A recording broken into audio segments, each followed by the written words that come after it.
Straight ahead on 12 News, a Brooklyn Park baseball field gets a new name. Having the city allowed to do this for the family was huge. Plus, the latest on last-ditch efforts to save a historic Robbinsdale theater. But first, pedestrian bridge plans for light rail fall off track in Crystal. 12 News starts right now.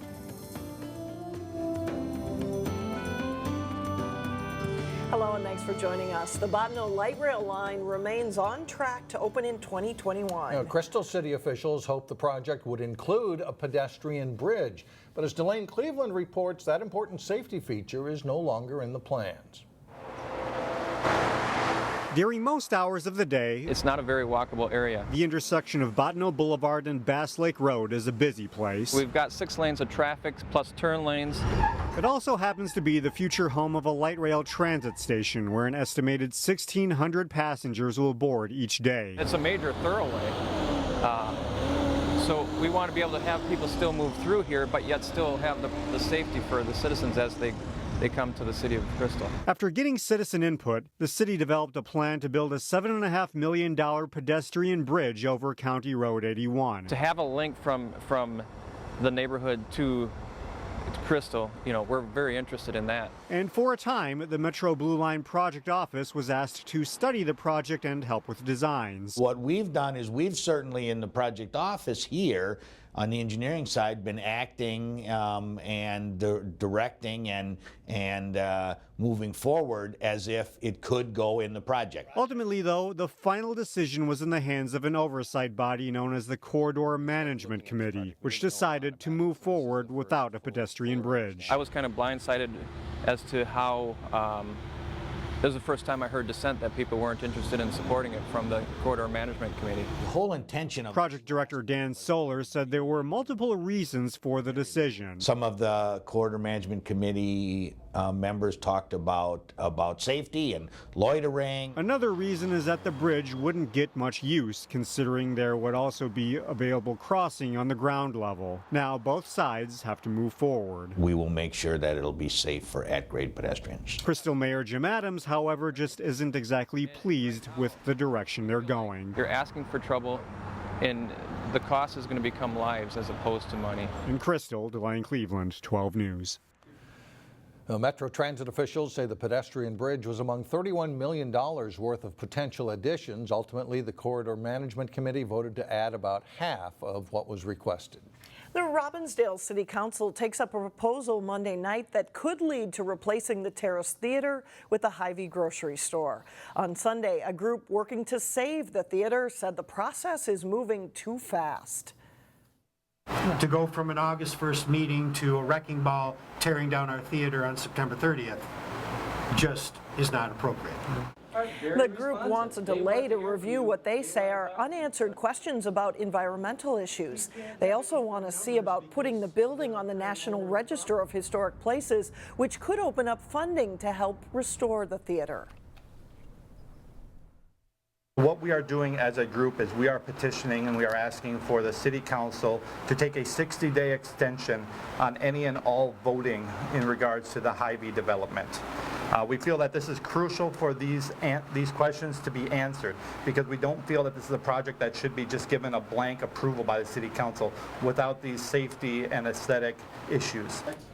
This group said they are not against Hy-Vee, they're just trying to save the theater. At a hearing before the Planning Commission last month, others said the theater is not worth saving and the Terrace Mall area is in need of redevelopment. Meanwhile, construction continues in Robbinsdale at Lakeview Terrace Park on the south side of Crystal Lake. Crews are repaving the entrance to the park and around the parking lot by the boat launch. The next big step at the park is building a pavilion. Construction on that could begin later this year. On Tuesday, neighborhoods will come together to celebrate National Night Out. It gives neighbors a chance to bond and connect with each other. While it fosters neighborhood unity, National Night Out also allows police to interact with residents. In Brooklyn Park, there are 179 neighborhood block parties registered in the city this year, compared to 33 when it began in 1991. I think our goal is the same thing it's been every year, is to get neighbors to get outside, get to know each other, get to watch out for each other, and carry National Night Out's message all year long, where they do call, watch out for each other, and report things when they see things are suspicious. And that's hard to know unless you actually do know your neighbors and who lives in the homes in your neighborhood.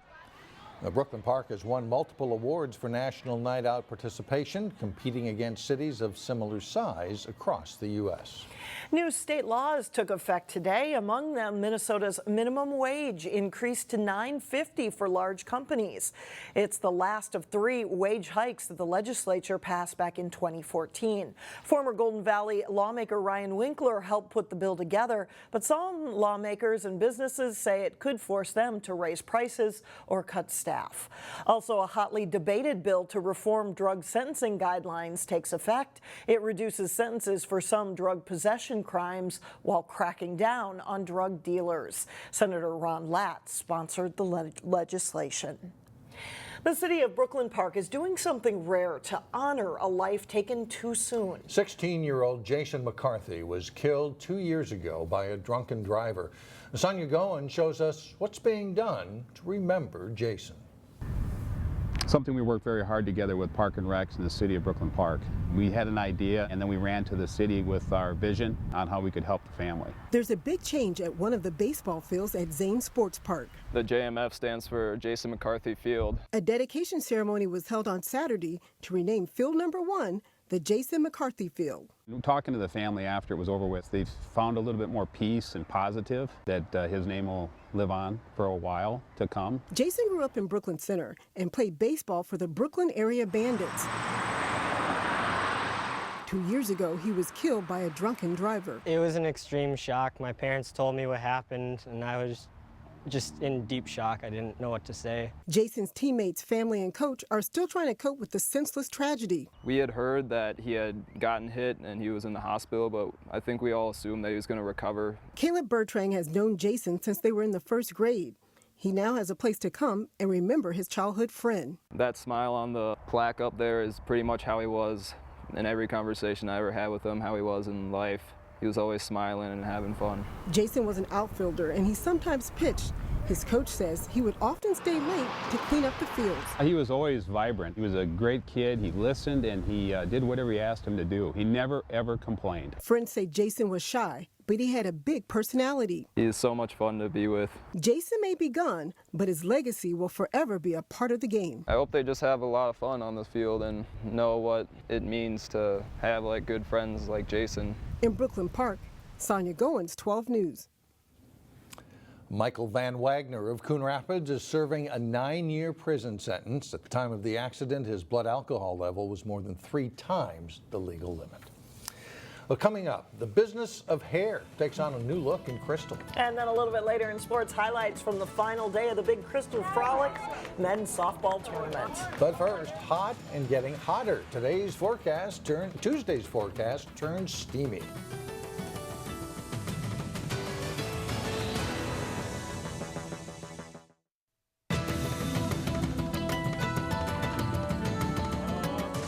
This glorious land of liberty. Liberians gathered over the weekend for a Liberian Independence Day parade in Brooklyn Center. They held flags representing the 16 counties in Liberia. More than 35,000 people of Liberian descent now live in Minnesota, including more than 7,000 in Brooklyn Park alone. Organizers say events like this are important for Liberian children so they can begin to understand their history. We want to provide some level of information that could be culturally sensitive so they know which country their father from, which country their mother from, what the flag look like, who the president are, a little brief history so that one day when they return, they cannot be completely ignorant to some of the historical perspective that they may meet on the ground. One goal the Liberian community is working toward is trying to establish their own community center, something they don't have in Minnesota. The latest business to open in the Crystal Shopping Center is giving salon professionals a chance to be their own boss. That's right. In this week's Business Matter is a look at Phenix Salon Suites and the New Hope couple who opened it after seeing an episode of Undercover Boss. When Amy and Aaron O'Keefe cut the ribbon on Phenix Salon Suites, the New Hope couple bought a franchise that encourages small business ownership. If a salon professional wants to own and operate their own business, this would be a great way to start. With 30 private salon suites, Phenix offers salon professionals the chance to rent their own suite and run their own small business without the worry of maintaining a building or managing personnel. I'm happy. That's all I can say. Barber Imani Vincent has found the right fit, renting a suite to operate the Fraternity Barbershop, a new business for him after 15 years of owning a bigger barbershop in Robbinsdale. I have a lot more energy like throughout the day because you're not dealing with so many different personalities all the day. The other barbers, their clients all day long, you know, you're just dealing with you and focusing on your clients. This way, you're owning your own business, you're renting your own suite, you get to keep 100% of your sales. Owners Aaron O'Keefe and his wife Amy got the idea to open the Colorado-based Salon Suite franchise after seeing its founder, Gina Rivera, on an episode of Undercover Boss. The concept made sense to Amy, who had some experience in the salon industry. She had said, when I was in the salon business way back when and I was running the front desk, she said, I always thought that was a great concept, you know, an actual suite that they had their own chairs, and I think this is, you know, the way the future of the salon industry is going. The challenge now is to fill all 30 suites. 22 are still open. Barber Imani Vincent feels like he found the right spot to benefit his new business. You want to be in a strip mall, there's plenty of parking. You got businesses like Target, Marshalls, Noodles and Company, all these new thriving businesses around you that help bring people around. It's something that a barber is always looking for. It's something with a lot of traffic. Phoenix Salon Suites open for business at the Crystal Shopping Center in June. Coming up, the magic that lured people to a Maple Grove bookstore. But first, John Jacobson takes a look at the final days of the State American Legion Baseball Tournament. That's coming up next in sports. Wow, it was a strong summer for local baseball. We have so many teams in the American Legion State Tournament. Anybody make it through this weekend? One will still be playing after today, yes. 3 local teams did qualify for this year's State American Legion Baseball Tournament: Champlin, Maple Grove, and defending champion Wayzata. How many would remain standing by Monday morning, the final day of the tournament? Well, Maple Grove faced Princeton in a second-round game in the double elimination tournament. Top of the 5th inning of this one, Maple Grove pitcher Max Marshall starting a nice 1-6-3 double play. Maple Grove holds Princeton scoreless through 5. Bottom of the 5th, Jaden Rolls fly ball drops just fair deep in the right field corner, scoring Jordan Albers for a 2-0 lead. But in the 6th, Princeton gets a run on an error, and then on a bases-loaded ground out here, bringing home another run to make it 2-2. Maple Grove responds in the 7th inning. Big 2-out rally. Charlie Horton gets it started with a shot to the wall in center field, and that scores Isaac Collins. It's an RBI triple for Horton, and Maple Grove takes the lead. And they get 2 more runs on Princeton errors, and then Marshall's single plates Brett Schultz, capping a 4-run inning. Maple Grove wins 6-2. Schultz getting the win on the mound. Maple Grove takes it by 4 runs. However, they lost to Forest Lake on Saturday and then lost to Hamline Purple 7-1 on Sunday, eliminating them from the tournament. Champlin Park lost to Forest Lake and Waconia to knock the Rebels out. After knocking out Maple Grove, the Hamline Purple team then faced Wayzata in an elimination game late Sunday afternoon in Delano. Tom Scoro gets the start on the mound for Wayzata. He gets a strikeout here to end the 4th inning with Wayzata ahead 5-1. Hamline is able to scratch out a run in the 5th inning. Nice running catch by Wayzata's Cam Keenan in right center field, takes away an extra base hit. Dan Ryan does tag up to score on the sacrifice fly, and it's 5-2. Hamlin's Frank Kimlinger goes down swinging to end the 8th inning. Scoro went the distance, striking out 9. Wayzata gets the bats going in the top of the 9th inning. Reese Smith singles to left field. Cody Getters scores from second base, and it's 6-2, 1 of 2 RBIs for Smith. Next up, Jared Briel. It bounces a single past third. Will Oberg slides in with another run, and it's 7-2 Wayzata. Parker Lavacek puts the best swing on the ball in the inning, crushing a ball deep to right field. and over the fence for a 2-run homer. 8 Wayzata players knock in at least 1 run in the game, and Wayzata wins big, 11-2 the final.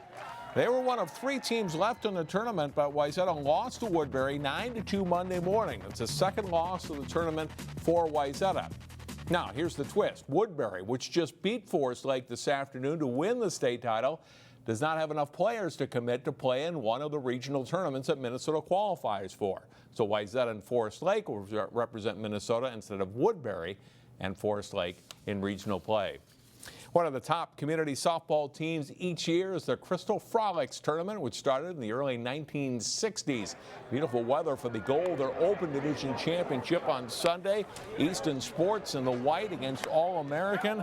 Easton's Kurt Stewart with one of 2 home runs for his team in the top of the first inning as they take a 5-0 lead. Second inning, Pat Elwanger's turn. He drives one over the fence. Another home run for Easton. They lead it 8-0 after an inning and a half. Good defense in this game along the way, too. A rare short to second to third base double play turned by Easton. But All-American gets the bats going. Lefty Ryan O'Connell hitting one into the tree and right for a 2-run homer. Pulls them back to within 2 runs of the lead. Later in the game, Nick Peterson singles to center field. Eric O'Connell comes in to score, and it's a 15-14 game after 4. All-American turns a double play of their own in the 6th inning, a little more conventional. 6-4-3 double play ends in Easton scoring threat. This game is tied at 19-all in the bottom of the 7th when All-American Sean Casey sends one to deep right center field to 2-run walk-off homer, and All-America wins the Gold Division by a final score of 21-19. Archetype Crystal Lions won the Frolics Silver Division Championship, while Minnesota Insane took the co-ed title. And that's a look at sports for today. All right, thanks, John. We'll be right back. Well, finally, a long wait is over for Harry Potter fans. Almost 10 years after J.K. Rowling wrote the last book for the popular series, there was a midnight release Sunday for the 8th book, Harry Potter and the Cursed Child. There was so much anticipation that the Barnes & Noble bookstore in Maple Grove threw a Harry Potter countdown to midnight party Saturday night. We had a couple hundred people, about 400 people show up. Very good crowd, very enthusiastic. They had a lot of fun. We had, trivia stuff, Jeopardy, clues, Pictionary. By the way, Sunday was Harry Potter's and J.K. Rowling's birthday. And that does it for us. Thanks so much for joining us. And we will see you back here again Tuesday starting at 4.